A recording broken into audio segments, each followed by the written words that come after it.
का एक सहयोगी चैनल है CNN News 18, उसने एक पीछे खबर चलाई थी, आपको भी पता होगा, ईमेल के जरिए जो मनमोहन सिंह जी ने हेल्प की विजय माल्या की, लोन जब वो फंसे हुए थे लोन में तो उनको और फंड मिल सके। क्या यही वजह है कि मनमोहन सिंह पंजाब में प्रचार करने के लिए नहीं आ रहे? लुधियाना उनका प्रोग्राम था। नहीं, एक मेरा सवाल प्लीज, क्योंकि जब आपने अपना मैनिफेस्टो मनमोहन सिंह जी के हाथ से पंजाब का जारी करवाया, उसके बाद पूरे प्रचार में वो नहीं आए। लुधियाना जिस दिन आने का प्रोग्राम बनता है उसी दिन ये स्टोरी ब्रेक होती है और वो गायब हो जाते हैं एक तरह से, वो लुधियाना में भी नहीं आते। देखो ऐसा है, आप लोग कितनी मर्जी बात को तोड़ मरोड़ लो, हकीकत ये है कि विजय माल्या इस देश से तब भागा जब बीजेपी की सरकार थी, लुकआउट नोटिस था, और ये जो 56 इंच की छाती वाली सरकार है, इनकी नाक के नीचे से भाग गया और वहां बैठ के अंगूठा दिखा रहा है। और अब ये लोग चिट्ठी पत्री निकाल रहे हैं कि 10 साल पहले किसने क्या चिट्ठियां लिखी थी। मनमोहन सिंह जी and Chidambaram साहब have answered this question yesterday in Delhi. There is absolutely no truth that the Congress party went out of its way to help anybody, including Mr. Vijay Mallya. The fact is that he has become a defaulter in the last 2 years of the BJP government, and the fact that he escaped this country, who is answerable for that? और आपने लाने के लिए अगर extradition का काम चालू किया है तो तभी करोगे जब वो भागेगा ना, उससे पहले कैसे आप एक्सट्रेडिशन स्टार्ट कर सकते हो? So there is absolutely no truth in the fact that the BJP is alleging. In fact, आप देखिए, ये सब जो काउंटर एलिगेशन लग रहे हैं, ये इसलिए लग रहे हैं क्योंकि अब जनता सवाल पूछना शुरू कर दी है। नोटबंदी के बाद कहा था कि आतंकवाद, अलगाववाद, काला धन, भ्रष्टाचार सब खत्म हो जाएगा। 8 नवंबर को ये कहा था बीजेपी ने, प्राइम मिनिस्टर ने, और 10 दिन के बाद कहा, जब पुलवामा में टेररिस्ट पकड़े गए तो उनकी जेब से करारे करारे 2000 रुपए के नोट मिले। एटीएम में पैसा नहीं है, बैंक में पैसा नहीं है, लोगों के घरों से बस्ते के बस्ते निकल रहे हैं पैसा। ये पैसा आ कहां से रहा है? इमीडिएटली बीजेपी ने, मोदी साहब ने चेंज कर दिया, ना टेररिज्म की बात करते हैं, ना आतंकवादी की बात करते हैं, ना काले धन की बात करते हैं। अब सीधा e banking, mobile payment, online transfer, सब कुछ डिजिटल बना दिया है। So they have changed the narrative, because 50 दिन मांगे थे, कितना समय निकल गया है। और नोटबंदी से सबसे ज्यादा प्रभावित वो होता है जो सबसे लास्ट कतार में खड़ा होता है, गरीब है, किसान है, खेत मजदूर है, रिक्शा वाला है, ठेली वाला है। उन लोगों की आवाज आप सुनने की क्षमता नहीं है, इसलिए लगातार आप औरों को ब्लेम करते हो। आज जब पब्लिक ने सवाल पूछा है और बीजेपी की नाकामियां सामने दिख रही है लोगों को। लेकिन सर, मेरा सवाल ये था कि Manmohan Singh ji I have rejected that allegation that you have allegedly made about the letters that the BJP has shown yesterday. And Dr. Manmohan Singh never actually had a political program. He's also quite aged. I don't know if he's actively campaigning anymore. So please don't read too much into whether he was supposed to come, didn't come. His blessings and support are with the Congress candidates all over Punjab. Definitely डालेगी भाई, और not only Punjab, all over India. भाई लोग सवाल तो पूछेंगे ना कि आपने जो वादा किया था नोटबंदी करने से 95% तो पैसा वापस बैंक में चला गया, तो काला धन कहाँ है फिर वो? और काला धन पकड़ना है तो it is not about just demonetization. BJP should have the courage of conviction to do electoral reforms, to do benami sampatti, to do something dramatic, so that the fat sharks जो है ना, जो बड़े बड़े एटीएम की लाइन में कौन देखा पैसे वाला आपको खड़ा हुआ? मुझे बताओ। जो पैसे वाले थे, बीजेपी ने जमीनें खरीद ली बिहार, बंगाल में और उड़ीसा में करोड़ रुपए की। तो somebody, we asked for a JPC. Why is the government not agreeing for a JPC? Did anybody have knowledge of this money ban? These are all important questions, but I think let's stop at that. I've answered enough. जितने आप लोगों ने पूछा था। मैं sorry, the what? Against Congress, which party is Congress contender? I frankly believe that both parties are so far behind that it has become a one-party contest. I'm not trying to be overly confident, but जो response को मिला है, जो feedback लोगों से मुझे मिला है, मुझे लगता नहीं कि कोई बहुत सीरियस चैलेंज कांग्रेस पार्टी को कोई दोनों पार्टी दे पा रही हैं। और वो आपस में एलिगेशन लगाती हैं। आम आदमी पार्टी बोलती है कि Congress and Akali are in cahoots, which is absolutely ridiculous. These are desperate measures. So Congress party is not wait about either of those two parties. साथियों, अभी दिल्ली से, और ये दिल्ली नगर निगम के मजदूर कांग्रेस के अध्यक्ष हैं, आप बोलना चाहेंगे? ये आपको बताएंगे कि आम आदमी पार्टी ने नई दिल्ली में क्या किया है, और सिर्फ 1.5 मिनट में अपनी बात रखेंगे। आज जो पंजाब में आकर लोग अपनी कहानियां करते हैं, मोदी और केजरीवाल, दिल्ली में जो हालात इन नए कर्मचारियों की है, आज हम यहाँ से सारे साथी बैठे मेरे साथ आए हैं दिल्ली के। 2-2 साल हो गए लोगों ने कॉरपोरेशन की सरकार में, कॉरपोरेशन में बीजेपी है। 2-2 साल तक कर्मचारियों को जो रिटायर हो गए उनको पैसा नहीं मिला, भविष्य निधि नहीं मिली, उसका जो कटा है पैसा वो नहीं मिला। और मोदी ने वो लेकर पेचकस उन पर चढ़ा खंभे पे और जाके वहां तार जोड़े, जनता को बहकाया, कहा पानी नहीं दूंगा, पानी नहीं मिला है वो पानी दूंगा, बिजली नहीं मिलेगी बिजली दूंगा। केजरीवाल ने एक भी वादा दिल्ली में पूरा नहीं किया। दिल्ली में उसकी सरकार है, यहाँ आके कहता है मैं पंजाब की जनता से अपील करने के लिए आया हूँ। और दिल्ली की जनता धोखा पाई है, लेकिन पंजाब की जनता उससे धोखा ना पाए। ये सबसे घटिया आदमी है, और ऐसे घटिया आदमी को वोट दे दिया तो दिल्ली जैसी हालत कर देगा। और पंजाब की जनता ने ऐसे लोगों को वोट नहीं देना चाहिए। धन्यवाद। अभी खाना खाएंगे तब खाते खाते बात कर लेंगे। चुनाव लोकल चुनाव होते हैं, वार्डों के चुनाव हैं। अब चंडीगढ़ हो या तिरुपति हो या गुवाहाटी हो, वहाँ किस वार्ड में कौन सी पार्टी ने क्या खड़ा किया, उसको ये बोलना कि ये पूरे हिंदुस्तान भर में नोटबंदी पे लोगों की मोहर लग गई है, ये उनकी असुरक्षा को दिखाता है। मैं तो कहता हूँ अगर हिम्मत हो तो बीजेपी को बोलना चाहिए कि 5 राज्य में जो चुनाव हो रहे हैं ये सब नोटबंदी पे रेफरेंडम होगा। अगर उनको लगता है कि इतना बढ़िया कदम आपने उठाया है तो बोलना चाहिए। कोई मंत्री, कोई नेता, कोई प्रधानमंत्री ये नहीं बोल रहा कि नोटबंदी पे रेफरेंडम है कि नहीं है, क्योंकि उन्हें पता है यूपी में हारेंगे, पंजाब में हारेंगे, गोवा में हारेंगे, तमाम जगह कांग्रेस सरकार बनने वाली है, ऐसा हम लोगों को लगता है। आप सब लोगों का बहुत बहुत धन्यवाद। खाना खाते खाते बात करेंगे। सर बैठ के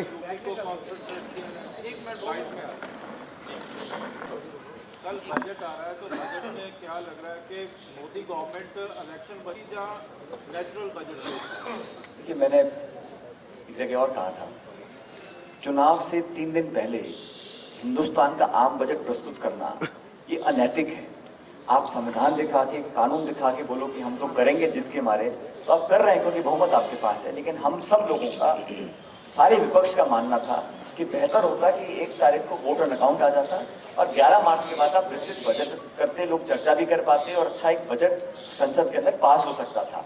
ये आशंकाएं तो हैं, लेकिन इलेक्शन कमीशन ने ये कहा है भारत सरकार को कि वो स्टेट स्पेसिफिक कुछ अनाउंस ना करें। लेकिन बड़ा मुश्किल होता है, अगर आप कुछ लोगों को फायदा देना चाहें और चुनाव से 2 दिन पहले, 3 दिन पहले अनाउंस करेंगे तो कुछ ना कुछ तो फर्क पड़ता ही है। इसीलिए हमने कहा था कि ये मॉरली गलत स्टैंड है। आप बहुमत के आधार पर अपने जबरदस्ती पेश कर सकते हैं, आप कर ही रहे हैं, कल बजट पेश हो जाएगा।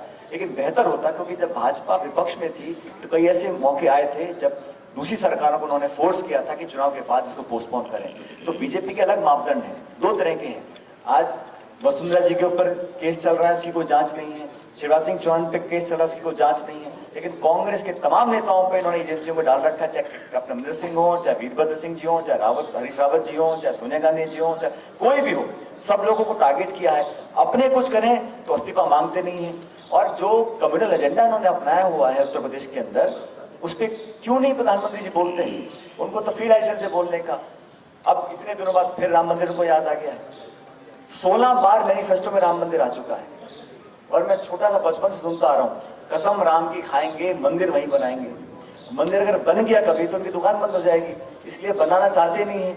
लेकिन ये कहते थे हमारा सरकार बनेगी हम बनाएंगे, फिर कहा बहुमत वाली सरकार में तब बनाएंगे। अब पूछा किसी ने, कहा 2/3 बहुमत मिलेगा तब बनाएंगे। तो ये सब जज्बातों को खेल कर वोट लेने का काम करते हैं और हर जगह उन्होंने किया है। और जिन लोगों ने इस बीजेपी को जमीन से खड़ा कर यहाँ तक पहुंचाया, जिनके कंधों पर चढ़कर आज ये लोग मंत्री प्रधानमंत्री बने हैं, उस मार्गदर्शक मंडल का क्या होगा मैं पूछना चाहता हूँ। अडवाणी जी हैं, जोशी जी हैं, शांता कुमार जी हैं, एक मार्गदर्शक मंडल भाजपा का बना हुआ है। उनसे कितनी राय लेते हैं, क्या उनकी भूमिका रहेगी चुनावों में, इसका भी खुलासा भाजपा को करना चाहिए। राजन जी आते जाते एक और आप जो उनकी मोदी जी और स्मृति ईरानी जी की कुछ डिग्रियों के बारे में भी कुछ बता दीजिए। पार्टी ने रिक्वेस्ट करी है, वो हमारी स्टार प्रचारकों में सबसे नंबर 1 पर हैं और सुविधानुसार मुझे लगता है कि सोनिया गांधी जी का जब टाइम मिलेगा वो प्रचार करने के लिए जाएंगे। लेकिन पंजाब में तो बहुत कम समय रह गया। अभी तो समय है, अभी तो 2 तारीख तक है, राहुल गांधी जी का 2 तारीख का प्रोग्राम है और सोनिया गांधी जी का प्रोग्राम जहां जहां वो दे सकेंगी शायद जाएंगी, लेकिन उनके प्रोग्राम के बारे में मैं आज आपको कमिट करूं इससे ही नहीं होगा। ये बात सही है कि राहुल गांधी जी का प्रोग्राम 2 तारीख का पंजाब का है। सचिन जी, एक सवाल बिट्टू जी से किया था, वो नाराज हो गए थे काफी। जलालाबाद से चुनाव लड़ रहे हैं और जलालाबाद में राहुल गांधी जी की रैली हुई, मैं वहां पर था। मजीठा में हुई, मैं खुद वहीं पर था। अगर कुर्सियां, आपका नाम क्या है? मेरा नाम मोहित मल्होत्रा है जी, मैं न्यूज़ 18 इंडिया से हूँ।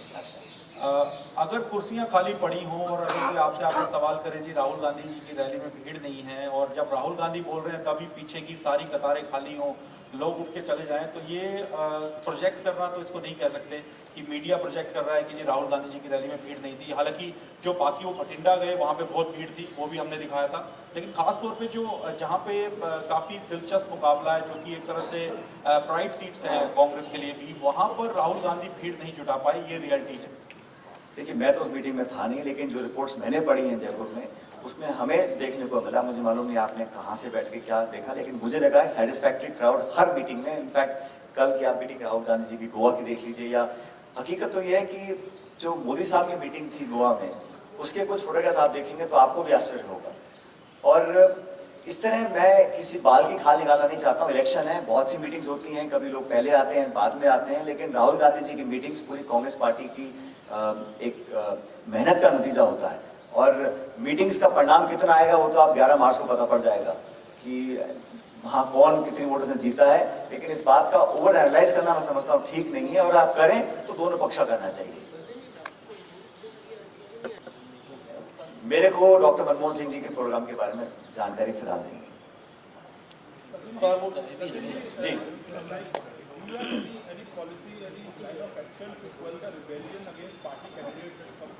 No, I'm aware of that. In most places, the Congress party has made sure that the so-called rebel candidates have withdrawn their nominations. There are a few places where we still have people who are contesting against the party's wishes, and the Congress party has already taken a very strong action against them. Despite all of that, you see, in every election there will be few disgruntled individuals who will fight elections as independent or go to other parties. But there is an overwhelming wave today that they want to see a Congress government in Punjab. So 1 or 2 odd constituencies, I don't think they will do much damage. And whatever may be the damage that they think they can do, ultimately on voting day, people will negate all those ambitions and vote comprehensively for the hand symbol, which is the Congress party symbol. But I think one must realize that the Punjab election today is an election which the whole of India is watching. Because here is an election where Mr. Rahul Gandhi is leading from the front. There is an entrenched government of which Mr. Modi's party is a part of. And for 10 years, whatever may have happened or not happened in Punjab, ultimately the BJP is equally responsible as the Akali Dal party is. So it is wrong for the Prime Minister or any other BJP leader to come to Punjab and ask for votes in the name of promises. Because BJP as well as the Akali Dal have been given enough chance for the last 10 years. And 2.5 years central government and 10 years of state government have been the same party. So whatever you're promising today, why didn't you achieve it in the last 2.5 years? इतने सारे बड़े बड़े industrial projects सब fail हो गए, जो उन्होंने वादे किए थे पिछले मैनिफेस्टो में वो पूरे नहीं हुए हैं। स्कॉलरशिप्स हो, पेंशन्स हो, कॉलेजेस हो, स्कूल्स हो, इंडस्ट्रियल कॉरिडोर्स हो, तमाम तरह की बातें जो पहले कही थी 5 साल पहले, why were they not fulfilled when you had the opportunity, especially when you are part of the central government? So Punjab is a sensitive state, and all the instances, I won't go into the religious aspect of it, but the fact is that it happened under the Akali Dal government. And law and order is a state subject. You can't promise action when you're already in government for the last 10 years. Dera voting shares है वो बड़ा important role play करते हैं in certain pets of Punjab. अगर मालवा की बात करें, एक डेरा से कहीं ना कहीं अटकलें हैं, शायद बीजेपी अकाली दल का सपोर्ट, आपको लगता है इस तरह की support somehow may help BJP और अकाली दल और इट पे डैमेज कांग्रेस वोटिंग शेयर? ऐसा है, everybody is free to have their allegiance to X, Y or Z. I personally don't believe that the Congress party is worried at all of these allegiances or alliances. People who vote for the party, for its leaders, for its manifesto. All influences count, but I am not overly worried about the influence of X, Y, and Z era on certain populations. These are all calculations that go into the campaign. But we campaign on a positive agenda. We campaign for a holistic, for all people to be together. And believe me, there are a lot of parties who say that we stand for everybody. But to my mind, history has shown that it is the Congress party that not only wants to hold everybody together, but has the capacity to do so. कहते तो बहुत लोग हैं, आम आदमी party बहुत भाषण देते हैं, लेकिन कर किसने दिखाया है? तो क्षमता होनी चाहिए, इच्छा शक्ति के साथ साथ क्षमता होगी तभी आप लोगों को साथ ले सकते हैं। और इस कांग्रेस पार्टी को लोग ब्लेम करते हैं, लेकिन कांग्रेस पार्टी ने बहुत शहादत दी इस पंजाब के लिए। कांग्रेस पार्टी के नेताओं ने, हमारे वर्कर्स ने, आम जनता ने शहादत दे के खून पसीने से इस पंजाब को सींचा है।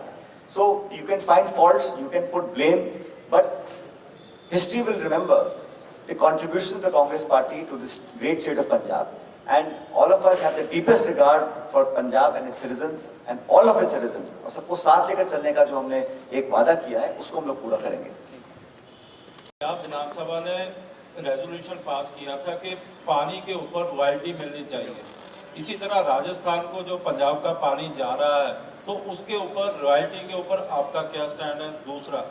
दूसरा यही कहा जाता है कि राजस्थान से जो ड्रग्स की ज़्यादा ट्रैफिकिंग हो रही है, वहाँ पर चाहे चूरा पोस्ट के ठेके भी हैं और ओपीएम के भी हैं, उसको लेकर आपका पंजाब के प्रति क्या स्टैंड है? बहुत समय के बाद एक ऐसी स्थिति पैदा हुई है जहाँ पर हरियाणा, राजस्थान, पंजाब और केंद्र सब जगह एक ही पार्टी की सरकार है। और मुझे लगता है कि भारत सरकार पंजाब के पानी की जो रिक्वायरमेंट्स थी उसको सही तरह से सुप्रीम कोर्ट में पेश नहीं कर पाई है। हम लोग कोर्ट का पूरा आदर करते हैं, लेकिन मुझे लगता है जो पॉलिटिकल विल होनी चाहिए अपने स्टेट के किसानों की मांग को पूरा करने की, वो बीजेपी ने बिल्कुल नहीं दिखाई। वो अलग अलग स्टेट्स में जाके अलग अलग बातें करते हैं। क्यों नहीं प्रधानमंत्री जी इन चारों स्टेट्स के मुख्यमंत्री को बुला लें और सारी बात निपटा सकते हैं? तो कभी वो कोर्ट का बहाना लेते हैं, कभी कोई और बहाना लेते हैं। कि जैसा मैंने कहा, पॉलिटिकल लीडरशिप, कितनी बार ऐसा हुआ है कि तीनों चारों स्टेट्स की एक ही पार्टी के हाथ में हो और फिर भी बीजेपी के जो हरियाणा के नेता हैं वो अलग बयान देते हैं। जो पार्टी पावर होती है उसकी अलग जिम्मेदारी होती है। हमारी पार्टी का मत ये है कि इशू रॉयल्टी का हो या वाटर शेयरिंग का हो, हम लोगों को कोर्ट क्या मानना हम लोग नहीं कर सकते हैं, लेकिन जो भी रेजोल्यूशन निकलेगा वो बातचीत से निकलेगा, उसकी पहल बीजेपी को करनी चाहिए। रॉयल्टी के ऊपर हम पानी को रोक देंगे।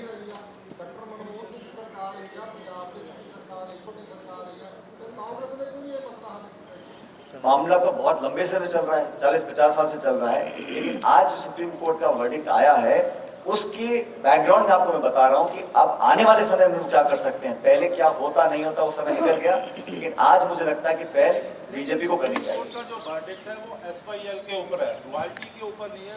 पंजाब ने रॉयल्टी के लिए ही रेजोल्यूशन मूव किया है कि यदि रॉयल्टी नहीं मिलती तो जो नेक्स्ट विधानसभा बनेगी तो वो राजस्थान को जाने वाला पानी रोकेंगे।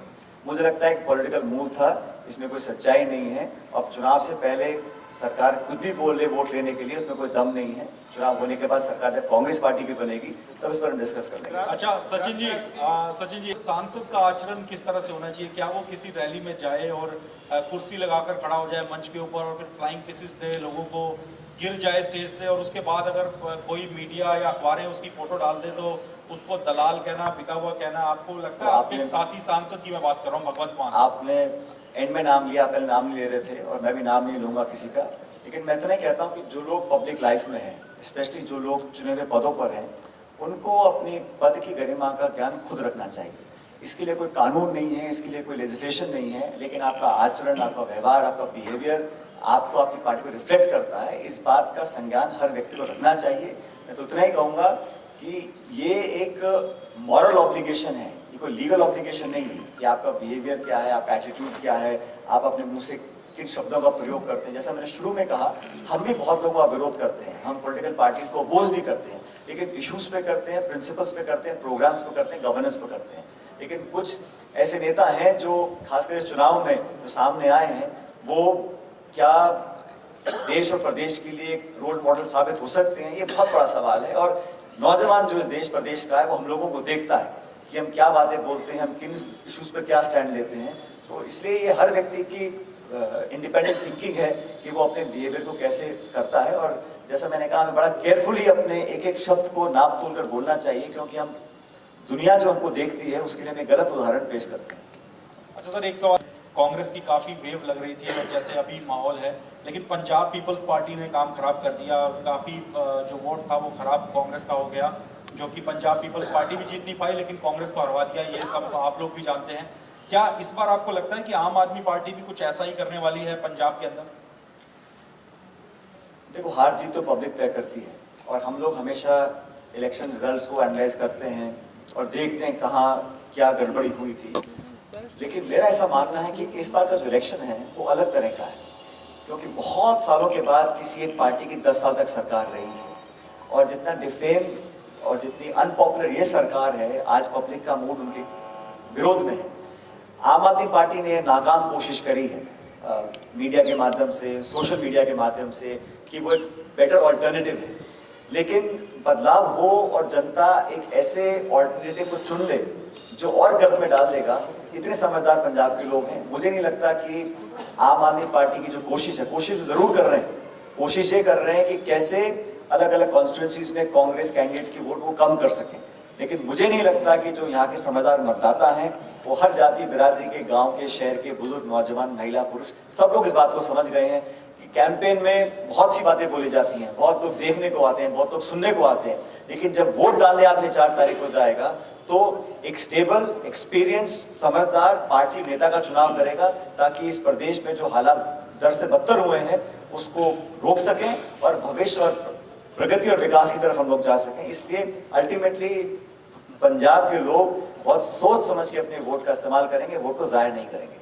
सचिन जी इच्छा कर रही है, लेकिन मालवा जहां सबसे ज्यादा सीटें हैं वहां पर डायरेक्ट मुकाबला आम आदमी पार्टी, अकाली दल और कांग्रेस का है, तो क्या कुछ इस तरह का प्लान या स्ट्रेटेजी कांग्रेस ने बनाई है कि वहां पर ज्यादा फोकस किया जाए बजाय उन एरिया? मालवे में ये बड़ा एग्जैजरेट किया गया है, मैं जानता हूँ वहाँ पे 68 या 67 सीटें हैं, लेकिन 69 सीट, लेकिन ऐसा सोचना कि वहाँ बहुत ज्यादा वेव आम आदमी पार्टी की, ऐसा नहीं है।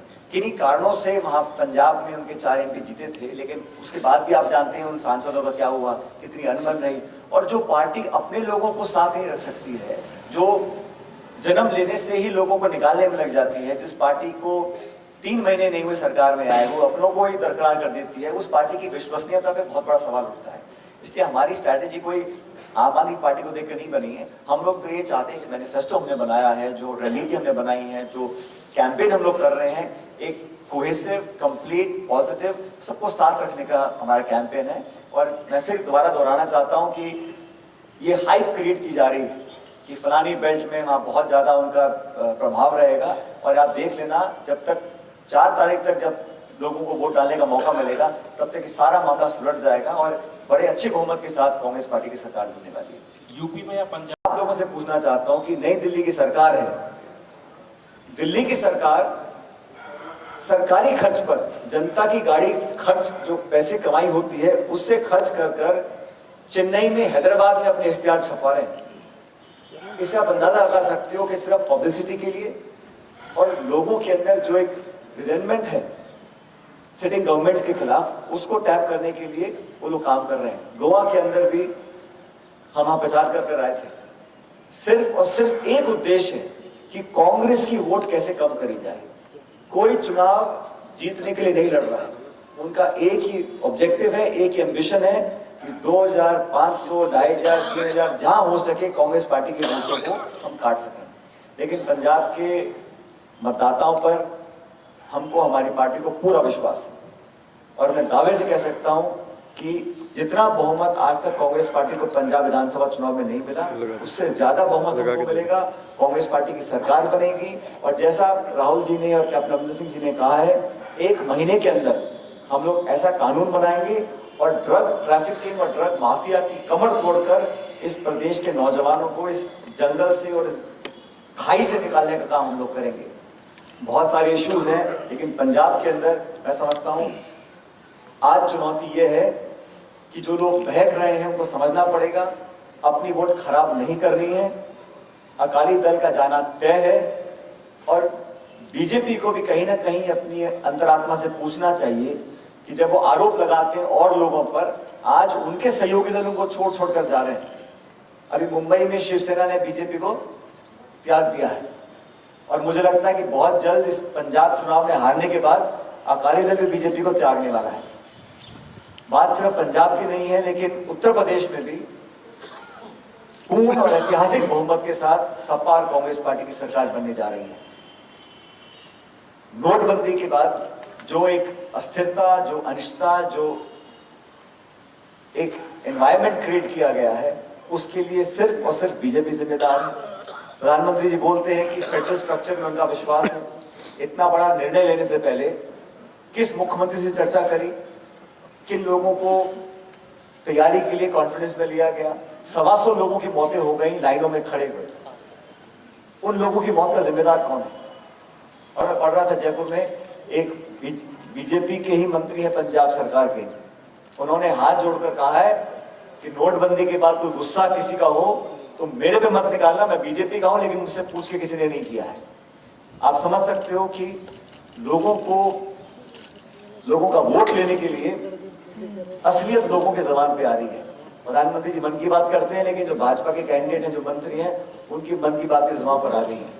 इसलिए जो चुनाव प्रचार हमने किया है, कंस्ट्रक्टिव किया है, पॉजिटिव किया है, लोगों को जोड़ने का हमने एक प्रयास किया है और एक मजबूत कलेक्टिव लीडरशिप के साथ हम लोग यहाँ पर चुनाव में उतरे हैं।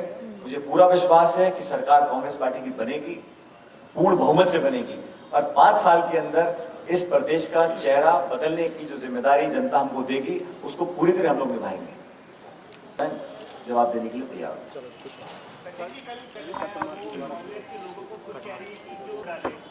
और इसी को लेकर जो है वो लगातार आप जो आरोप लगाती आई है कि अकाली दल और कांग्रेस मिलकर चुनाव लड़ रहे हैं उनको हराने के लिए। अरविंद केजरीवाल जी को पहले इस बात का जवाब देना चाहिए कि सिर्फ सत्ता लेने के लिए वो पंजाब को दोबारा से अंधकार में धकेलना चाहते हैं। जिन एलिमेंट से वो संपर्क कर रहे हैं वो पंजाब के लिए खतरनाक हो सकता है। वो हमारी पार्टी को बाकी पार्टियों पे आरोप लगाएं, वो कर सकते हैं, लेकिन मत भूलिए कि इलेक्शन कमीशन ने कई बार उनको नोटिस दिया, सचेत किया है। एक मुख्यमंत्री होते हुए जिस भाषा का प्रयोग करना चाहिए, हम सब राजनीति करते हैं, हम सब भी आइडियोलॉजिकल डिफरेंट बातें करते हैं, लेकिन वो कुछ भी कह सकते हैं वोट लेने के लिए। ये जनता हिंदुस्तान और देश की जान चुकी है। इसलिए आरोप लगाने से कुछ सिद्ध नहीं होता। और आपने दिल्ली में क्या किया, क्योंकि आप पंजाब में क्या करने जा रहे हो, इसका मापदंड उससे पता पड़ता है कि आपने दिल्ली में क्या किया है। आपने कितने वादे किए, कितने उसमें से पूरे हुए। हर जगह सरकार दिल्ली की विफल रही, अपनी जिम्मेदारी दिल्ली की नहीं निभा पाए हैं और यहाँ पर आके आप मुख्यमंत्री बनना चाहते हैं। और जैसा कैप्टन साहब ने बोला है कि बैकडोर से, क्योंकि यहाँ चुनाव लड़ते ना तो लांबी से लड़े ना पटियाला से लड़े, चुनाव लड़ने की हिम्मत यहाँ थी नहीं क्योंकि वहाँ मुख्यमंत्री हैं और यहाँ अगर लड़ सकते तो लड़ते, लेकिन वो सिर्फ आरोप लगाते हैं। मैं आपको विश्वास के साथ बता सकता हूं कि कांग्रेस पार्टी चुनाव लड़ रही है जीतने के लिए और इस सरकार को उखाड़ फेंकने का संकल्प कांग्रेस ने लिया था, वो आम आदमी पार्टी के कहने से बदलने वाला नहीं है। सचिन जी भाई आया नहीं क्या? बैठ जाओ भाई साहब, आप बैठ जाओ। कोई बात नहीं, आ गया थे उधर देख रही मैं क्या कर रहा हूँ, स्क्रीन में देखा कर, उस दिन भी फ्रेम देखा कर, ये फ्रेम तो फ्रेम वो बना, शॉर्ट्स बना। हेलो ਸਭ ਨੂੰ ਸਤਿ ਸ਼੍ਰੀ ਅਕਾਲ ਜੀ। ਸਾਡੇ ਵਿੱਚ ਰਾਜਸਥਾਨ ਕਾਂਗਰਸ ਕਮੇਟੀ ਦੇ ਪ੍ਰਧਾਨ ਨੇ ਤੇ ਮੈਂ ਤੁਹਾਨੂੰ ਵੈਲਕਮ ਕਰਦਾ ਹੈਗਾ ਪੰਜਾਬ ਪ੍ਰਦੇਸ਼ ਕਾਂਗਰਸ ਕਮੇਟੀ ਵੱਲੋਂ। ਤੁਸੀਂ ਆਪਦੇ ਕੁਐਸਚਨਸ ਹੁਣ ਸ਼ੁਰੂ ਕਰ ਸਕਦੇ ਹੋ। बहुत बहुत धन्यवाद और शुक्रिया कि आप लोग आज इस प्रेस वार्ता में आए हो। साथियों, जनता को करना है अपना वोट डालने के बाद। पिछले 10 साल में इस प्रदेश में जो सरकार रही उसको जनता नकार चुकी है और अक्सर ये बात सामने आती है जब चुनाव आते हैं तो पार्टी अपना मैनिफेस्टो लेकर आती है। लेकिन आज सवाल ये बनता है बीजेपी से और अकाली दल से कि लगभग 3.25 साल तक सरकार केंद्र में आपकी थी, आपकी है, पूर्ण बहुमत की सरकार है, मोदी साहब की, उसमें अकाली दल भागीदार है और 10 साल तक दोनों पार्टियों की सरकार चली है पंजाब के अंदर। आज जितनी भी बुराइयों के बारे में अकाली दल और बीजेपी बोलते हैं उन्हें सबसे पहले तो एक श्वेत पत्र, एक व्हाइट पेपर जारी करना चाहिए। अबे एपी निकाल। कहाँ उन्होंने गलतियां करी हैं। आज पंजाब में जो कर्ज है, डेट, वो कितने गुना बढ़ चुका है। इंडस्ट्री कोलैप्स कर चुकी है। फार्मर सुसाइड में पंजाब का नंबर 2 है पूरे हिंदुस्तान के अंदर। ड्रग्स की बात जो पूरे देश में आज हो रही है, इसको पहली बार इस समस्या का, इस प्रॉब्लम का जिक्र राहुल गांधी जी ने पहली बार किया था। उस समय इस प्रदेश की सरकार के मंत्रियों ने बहुत सारी बातें बोली राहुल जी के खिलाफ, लेकिन आज पूरा हिंदुस्तान, पूरी दुनिया जान गई है कि इस सरकार की नाक के नीचे रिकॉर्ड तोड़ ड्रग ट्रैफिकिंग और ड्रग माफिया के लोगों को बढ़ावा दिया गया है। इसलिए सबसे पहले तो इस प्रदेश की सरकार में अकाली दल को और बीजेपी को जनता से माफी मांगनी चाहिए कि उन्होंने इस प्रकार की स्थिति हमारे नौजवानों के लिए पैदा करी है। जहां तक कांग्रेस पार्टी की बात है, आप सभी जानते हैं कि कैप्टन अमरिंदर सिंह हमारी पार्टी के मुख्यमंत्री बनेंगे जब हमारी पार्टी को बहुमत मिलेगा। और कांग्रेस पार्टी ने जो मैनिफेस्टो जनता के सामने रखा है, वो एक बहुत रियलिस्टिक असेसमेंट किया है। समाज के अलग अलग वर्ग के लोगों से बात करने के बाद इस प्रदेश में जो 10 साल पहले इन्वेस्टमेंट का, जॉब क्रिएशन का, लोगों को, नौजवानों को प्रोत्साहित कर आगे बढ़ाने का जो जज्बा था, जो डायरेक्शन था, उस जगह वापस हम इस पंजाब की स्टेट को लाना चाहते हैं। पंजाब के अंदर लोकसभा चुनाव के बाद आम आदमी पार्टी ने बहुत सी कोशिशें करी, लेकिन मुझे दुख के साथ कहना पड़ता है कि एक ऐसी पार्टी जिसको दिल्ली के लोगों ने आशीर्वाद दिया और एक ऐतिहासिक बहुमत दिल्ली में लोगों को मिला, आम आदमी पार्टी आज पिछले कई हफ्तों से अपनी संवैधानिक जिम्मेदारी, जो कॉन्स्टिट्यूशनल रिस्पॉन्सिबिलिटी है, उसको ताक में रखकर दिल्ली के मुख्यमंत्री, उनके मंत्री, उनके विधायक और सांसद सब दिल्ली छोड़कर पंजाब और गोवा में प्रचार कर रहे हैं। और मुझे याद है अरविंद केजरीवाल जी ने शपथ के टाइम साफ साफ कहा था कि मैं दिल्ली छोड़कर कहीं नहीं जाऊंगा। वो लोग जो दिल्ली वासियों का विश्वास तोड़ चुके हैं, वो लोग जिनके पास पिछले दिल्ली के कार्यकाल में दिखाने को कुछ नहीं है, आज यहाँ पर आकर अलग अलग मैनिफेस्टो निकालते हैं, अलग अलग भाषण देते हैं और जनता को प्रभावित करना चाहते हैं। मैं आपको बताना चाहता हूँ कि ये बात सही है कि पंजाब की जनता चेंज चाहती है, लेकिन ऐसा चेंज नहीं चाहती कि अराजकता यहाँ पर दोबारा फैले। जिस प्रकार की वर्किंग आम आदमी पार्टी की रही है, वो पार्टी जिसका जन्म अन्ना हजारे की बैसाखी को पकड़कर हुआ था, उनको निकालकर बाहर फेंक दिया। सरकार बनते ही प्रशांत भूषण और योगेंद्र यादव जो पार्टी के स्तंभ हुआ करते थे, उनको निकालकर बाहर फेंक दिया। और दिल्ली में आप किसी से जाके पूछिए तो सरकार ने सिर्फ विरोध किया है, धरना किया है, प्रदर्शन किए हैं। कितने सारे विधायक और मंत्रियों पर आज केसेस चल रहे हैं करप्शन के। और अपनी संवैधानिक जिम्मेदारी से पल्ला झाड़ने के बाद उन्होंने पंजाब पर अपनी नजर टिकाई है।